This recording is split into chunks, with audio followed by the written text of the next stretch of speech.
사람은 말을 하는 존재입니다. 그리고 말을 하는 걸 보면 그 사람의 의식의 수준을 알 수 있고, 말을 하는 걸 보면 그 사람의 삶의 지향점이 어디를 향하고 있는지를 알 수가 있어요. 더 나아가 그 사람들이 모여서 만든 공동체도 똑같은 원리가 작동이 되는데, 그 공동체 구성원들의 말을 들어보면 그 공동체의 수준, 의식의 수준을 알 수 있고, 그 말을 듣다 보면 그 공동체가 어디를 향해 가는지 알 수가 있습니다. 더 나아가 공동체에는 놀라운 특징이 있는데, 그 공동체 안에서 말을 주고받으면서 그 말의 영향력을 따라 거꾸로 공동체 전체 사람들의 의식이 점점 수준이 떨어지고 망가져가는 경우가 있는가 하면, 그 어떤 공동체는 말과 뜻을 통하여 그 공동체 전체 식구들의 수준이 높아지고 넓어지고 깊어지고 단단해지는 영향력도 있더라는 거예요. 제가 기대하기는 우리 한빛 성결교회를 출입하고 있는 사랑하는 우리 성도들의 삶의 수준이 깊고 높고 넓어지기를 원하고, 그리고 우리 공동체의 지평, 수준의 지평이 정말로 고결한 지평까지 높아지고 하나님께서 자랑스러워하고 기뻐할 만한 거룩한 교회로 반짝반짝 빛나는 교회가 되시기를 주의 이름으로 축원합니다. 오늘 설교 제목 같이 하시겠습니다. 거룩한 욕심. 이게 조합이 안 맞는 단어예요. 욕심이란 말은 부정적인 용례를 쓰는 거고, 그리고 거룩이란 말은 대단히 긍정적인 용례를 쓰는 건데, 두 개가 붙어 있어요. 지극히 상투적인 단어이지만 우리가 그 욕심이란 단어 앞에 누가 등을 돌리고 아닌 척 할 수 있을까요? 우리는 무엇을 먹을까? 무엇을 마실까? 무엇을 입을까? 지금도 내 새끼, 내 집, 내 인생, 나를 생각하는 다른 사람들에게 나를 알아봐 달라고 오직 나만을 생각하며 하루하루를 살아가는데, 그 모든 걸 작동시키는 에너지가 뭐냐면 뭘까요? 욕심이에요. 우리들 안에 있는 욕심, 다 갖고 있는 욕심, 그 욕심의 창문이 열리고 그 욕심의 출입문이 열려 우리의 욕심의 내용물 안에, 우리의 욕심의 몸부림 안에, 우리의 욕심의 도전 앞에 거룩이 들어오기를, 거룩이 열려지기를, 거룩이 이끌어가기를 주의 이름으로 축원합니다. 한 사람의 말을 들어보고 한 공동체 말을 들어보면 그 공동체의 수준이 보이는데, 우리의 마음과 우리 공동체 안에 거룩이 스며들고 거룩이 느껴지고 거룩이 작동되기를 간절히 축원합니다. 자, 이 거룩을 여러분과 함께 나누면서 그 거룩한 욕심이라고 하는 단어를 가슴에 품으면서 우리가 구체적으로 도전을 받고 우리가 구체적으로 사모하는 마음을 갖기 위하여 오늘 말씀을 들어가 보려고 합니다. 첫 번째로 거룩한 욕심이 사도 바울을 완주하게 했다는 것을 여러분 꼭 기억하셔야 돼요. 자, 사도 바울 얘기는 제가 이전에 여러 번 말씀을 드렸습니다. 그래도 중간에 들고 나는 분들이 계시기 때문에 빠르게 약수를 하겠습니다. 사도 바울은 태어날 때부터 로마의 시민권을 가진 사람입니다. 사내들인 공회 회원 중에 에이스급입니다. 왜냐하면 당대의 가장 탑 클래스급 율법 학교인 가말리아의 문화에서 수학을 받은 사람입니다. 히브리 문학에 출중하고 헬라 문학에 출중한 사람입니다. 열심히 특심한 사람입니다. 더 무슨 얘기를 할까요? 그래서 아주 열심히 주님을 핍박했던 사람인데, 그가 다메섹으로 가는 노정에서 그가 그렇게 핍박했던 예수 그리스도를 만났습니다. 그리고 그는 꼬박 30여 년을, 학자들에 따라서는 30년이다 32년이다 뭐 말이 있는데, 어쨌든 기본 30년입니다. 기본 30년을 1차, 2차, 3차 소아시아 지역, 동유럽 지역, 그리고 이탈리아의 로마에 이르기까지 정말로 앞만 바라보고 조금도 후퇴하거나 우로나 좌로나 치우치지 않고 복음만 증가하다 인생을 끝낸 사람이 사도 바울입니다. 더 무슨 얘기를 할까요? 그래서 오늘 우리는 이 말씀을 나누면서 궁금증을 갖는 거예요. 여러분, 지난 일주일 동안 여러분의 입에 있는 말씀이 얼마나 거룩하셨습니까? 여러분 마음은 얼마나 여유가 있으셨습니까?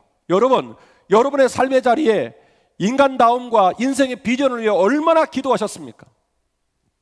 죽겠다고 살았죠. 일찍 일어나고 늦게 자고 내 나름대로 열심히 하고 살았죠. 근데 여러분 감사하셨습니까? 기뻐하셨습니까? 여러분 삶의 자리에 보람이 있으셨습니까? 아니면 지금도 억울함과 눈물과 절망이 가득 차 있습니까? 내 인생은 왜 이렇게 생겼고, 사도 바울은 도대체 어떻게 생겨 먹었길래 그렇게 살았을까? 도대체 사도 바울과 나 사이에는 어느 정도 거리가 있을까? 아니, 사도 바울이 나와 똑같은 성경을 가진 사람이라고 한다면 그 어떤 지혜와 그 어떤 차이점 때문에 사도 바울은 그렇게 살 수 있었을까? 그 거리와 그 변별력을 오늘 깨닫기를 주의 이름으로 축원합니다. 그 거리가 줄어들기만을, 그 변별력을 통하여 잠자는 여러분의 심령이 깨어지는 역사가 있기를 주의 이름으로 축원합니다. 고린도후서 11장 23절 말씀을 읽어드릴 테인데 제 이야기를 듣고 이 말씀을 따라오십시오. 고린도 교회는 신약성경 13권의 서신서 중에 가장 골치 아픈 교회입니다. 아무튼 교회에서 일어날 수 있는 모든 종류의 문제가 다 일어난 교회를 총망라하여서 문제를 겪은 교회가 고린도 교회입니다. 아이러니한 건 무역이 요충지고 이미 60만이 넘는 인구가 살아가고 돈도 많고 똑똑하고 은사도 많이 있는 사람이어서 우리가 은사를 말할 때 고린도서를 읽습니다. 그러면 문제 없어야 되죠. 잘 나가야 되죠. 가진 것, 출신, 모든 것 다 넉넉한데 문제가 없어야 되지 않겠습니까? 그런데 네 개파로 갈라지고 얼마나 싸움을 많이 싸웠는지 골치 아픈 교회였어요. 뿐만 아니라 고린도 교회까지 복음을 들고 가고 고린도 교회를 세우는 과정에 너무너무 혁혁한 기둥 역할을 하는 사도 바울을 고린도 교회 교인들 스스로가 거짓 교사를 드리고 나서 사도 바울을 정죄하고 사도 바울을 또 거역하는 그런 일들이 벌어졌습니다. 제가 좀 소개하려는 고린도후서 11장 이야기는 그 모든 이야기를 사도 바울이 인지하고 있는 상태에서 기록한 본문입니다. 배신감, 불편함, 속상함, 열받음, 얼마나 그런 감정이 그분의 마음에 많았을까. 그리고 그 일뿐만이 아니라 그가 고린도에 이르기까지 또 후에 로마에 가서 목 잘려 죽기까지 그가 걸어갔던 목회의 도정이 얼마나 힘이 들고 어려웠을까. 사람들이 잘한다고 박수 쳐주고 뒤에서 밀어주고 옆에서 끌어안아줘도 그 길 걸어가기 힘든데 가는 날마다 발목을 잡고 힘들게 하니 얼마나 힘이 들었을까. 자, 그런 전이해를 가지고 고린도후서 11장 23절 이하의 본문을 함께 보겠습니다. 그들이 그리스도의 일꾼이냐 정신없는 말을 하거니와 나는 더욱 그러하도다.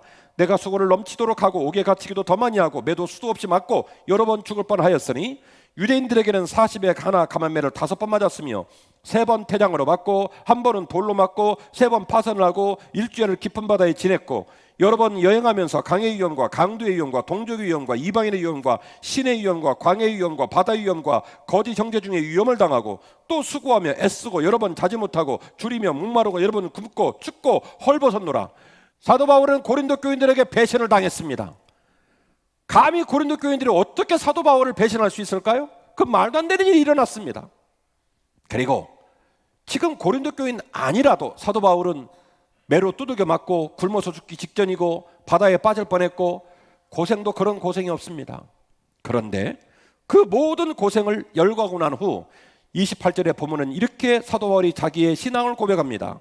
이 일 외에 일은 고사하고 아직도 날마다 내 속에 눌리는 것이 있으니 곧 모든 교회를 위하여 염려하는 것이라.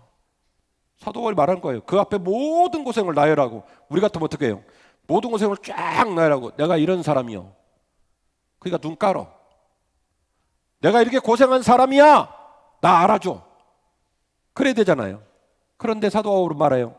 내가 너희들에게 이 수많은 고난과 이 수많은 역경을 열거하지만 나는 그런 건 개념치 않고 오직 내 마음에 걱정이 있다면 그리스도께서 세우신 주의 교회들이 온전히 설 수 있을까?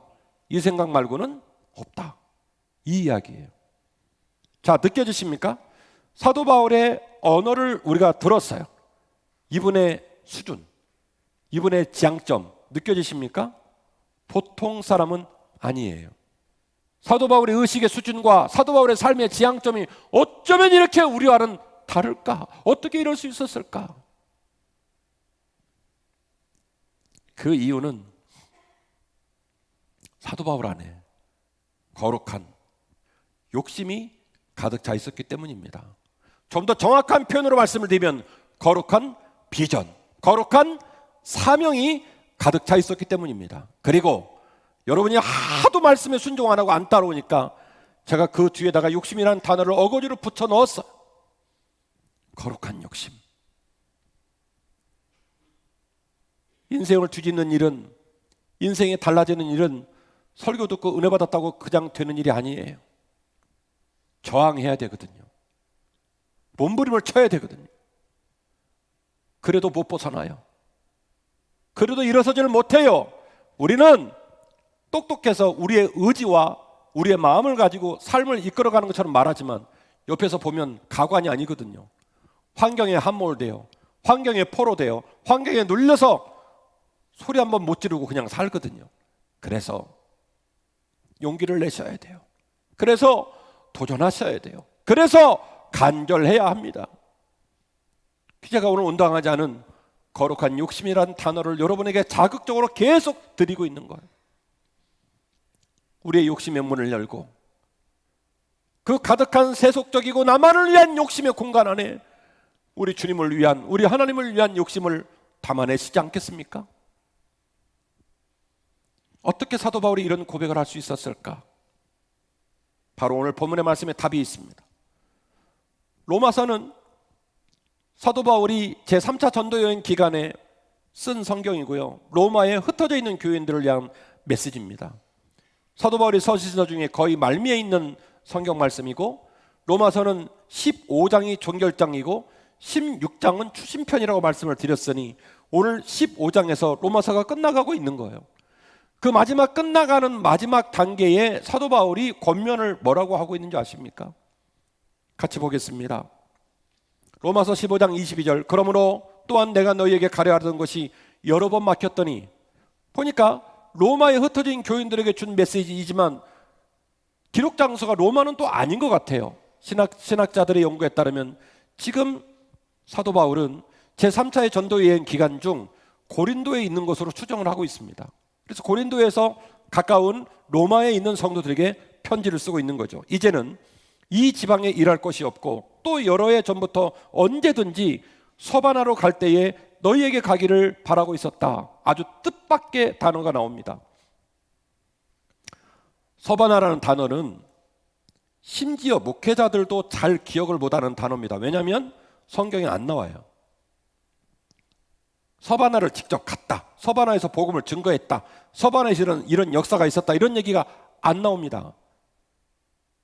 그래서 중요한 단어가 아니에요. 그리고 신약 성경뿐만 아니라 구약 성경에 이르기까지 서바나는요 굉장히 이 일상적인 경계를 넘어가는 용도로 쓸 때 나오는 단어예요. 서바나가 어디냐? 지금으로 말하는 스페인입니다. 스페인. 그리고 구약 성경에 단 한 번 나오는 다시스, 거기가 서바나예요. 누가 서바나로 가는 배를 탔죠? 요나.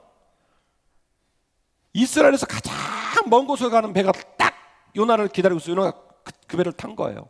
그게 바로 신약 성경의 서바나, 구약 성경의 다시스, 지금 우리가 알고 있는 지명 스페인입니다. 다시 말씀드리지만 서울에서 부산까지 약 300km입니다. 부산을 다녀오실라 치면 아침에 숨을 깊게 들이마시고 가셔야 돼요. 아무리 차가 좋아도. 아침에 갔다가 점심 잡수고 일 보시고 오시면요 한 일주일 정도 몸이 고단해요. 쉽지 않아요, 부산 다녀오는 거. 그런데 예루살렘에서 이탈리아의 로마까지가 직선거리 2400km, 다시 로마에서 서바나까지, 스페인까지가 또다시 2400km. 제가 구글에서 육로로 스페인을 갈 수 있는 길을 가장 최단 거리를 조사를 했습니다. 5362.9km입니다. 가본 적도 없고 들은 적도 없고 굳이 주님이 거기를 가라고 말씀하실 것 같지는 않은데, 사도 바울의 가슴에는 이 급한 인생, 이 짧은 인생, 이 힘없는 인생, 내가 최선을 다하여 눈앞에 있는데 교회를 세우고 복음을 증거해야 어디 가서 죽지? 서바나 가서 죽을 텐데, 나 서바나 가야 되는데, 나 서바나 가고 싶은데, 이게 거룩한 욕심이었어요. 그러니 고린도교 교인들이 찍고 까불고 배신하고 뭐라 한다고 그것 때문에 좌지우지할 정신이 있겠습니까? 강에 빠졌다고요? 배가 고프다고요? 태장을 맞았다고요? 40에 감한매를 5번 맞았다고요? 그런 얘기 들었다고 지금 우물쭈물할 겨를이 있느냐 말이에요. 왜요? 그 사람의 의식의 수준이, 그 그 사람의 삶의 지향점이 나 어디 가서 죽겠다? 서바나 가서 죽겠다. 갈 길이 멀어요. 그러니 중간에 난리 버거지를 치는 거 눈 하나 깜빡도 안 해요. 그 나머지 것들은 눈에 안 보이는 거예요. 괘씸한 놈들, 나를 배신해? 고린도 교회 교인들하고 쟁론할 겨를이 없는 거예요. 또 이는 지나가는 길에 너희를 보고 먼저 너희와 사귐으로 얼마간 기쁨을 가진 후에 너희가 그리로 보내주기를 바람이라. 그러나 이제는 내가 성도를 섬기는 일로 예루살렘에 가노니 이는 마게도냐와 아가야 사람들이 예루살렘 성도 중 가난한 자들을 위하여 기쁘게 얼마를 연보하였음이니라. 저희가 기뻐하였거니와 또한 저희는 그들에게 빚진 자니 만일 이방인들이 그들을 영적인 것을 나눠 가졌으면 육적으로 그들을 섬기는 것이 마땅하니라. 그러므로 내가 이 일을 마치고 그 열매를 그들에게 확증한 후에 너희에게 들렸다가 서바나로 가리라. 또 다시 나오죠. 어디로 간다고요? 서바나로 가리라. 내가 너희에게 나아갈 때에 그리스도의 충만한 복을 가지고 갈 줄 아노라. 아멘. 이상한 얘기가 나와요.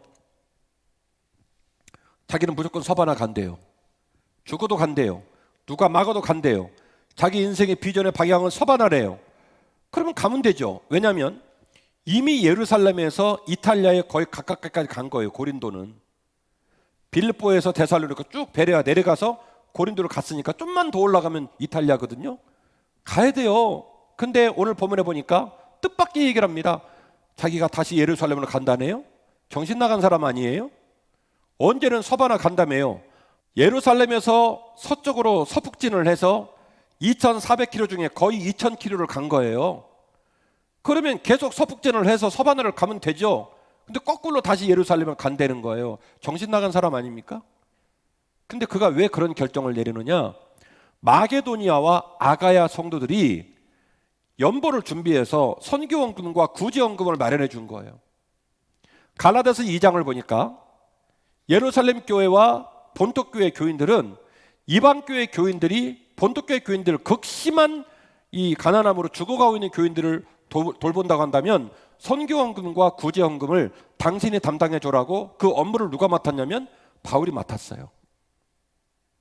자, 바울을 위해 기도하는 중보 기도자들은 다 깨닫고 있습니다. 이번만큼은 가면 안 된다. 왜? 이번에 가면 죽는다. 잡힌다. 어떻게 죽을 줄 모른다. 그래서 사도 바울을 보는 사람이 막 조언을 합니다. 가지 말라고. 가면 죽는다고.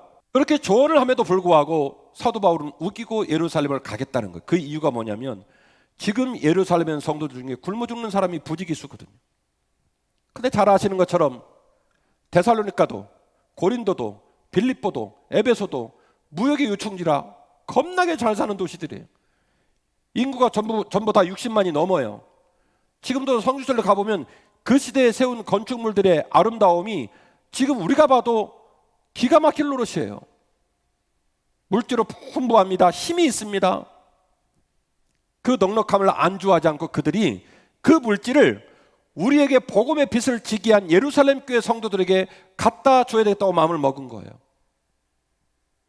사도 바울은 본인이 가고자 하는 방향과 정반대여도 그 연봇돈 들고 가다가 비참하게 죽을 수 있다는 위험이 앞을 가려도 오직 하나님 백성들을 살려야 되는 목적 하나만 마음에 품고 예루살렘 가겠다는 거예요. 이것이 사도 바울이 그의 삶에 절치불심할 수 있는 수많은 문제들을 넉넉히 이기고 쭉 직진할 수 있었던 사도 바울의 위대한 신앙의 힘입니다. 그 안에 뭐가 있었다고요? 거룩한 욕심이 있었다는 거예요. 정확한 용어로는 거룩한 비전, 거룩한 사명이 있었다는 거예요. 오늘 보면은 그가 예루살렘으로 갈 이유를 다음과 같이 말하고 있습니다. 아가야, 데살로니가, 고린도, 빌립보, 에베소 성도들은 예루살렘 교회 성도들에게 무슨 빚을 졌냐면 복음의 빚을 졌고 그 은혜가 척하고 고마워서 자기들이 많이 갖고 있는 물질을 다 모아서 사도 바울 손에 줬으니 사도 바울이 그걸 들고 예루살렘으로 갈 때 예루살렘 본토교회 교인들은 또다시 이방교회 교인들에게 무슨 빚을 지냐면 물질의 빚을 지는 거예요. 그런데 그것이 복음의 빚이든 물질의 빚이든 사실 무슨 빚이냐면 기쁨으로 감당한 사랑의 빚입니다. 할렐루야. 이게 능력이에요.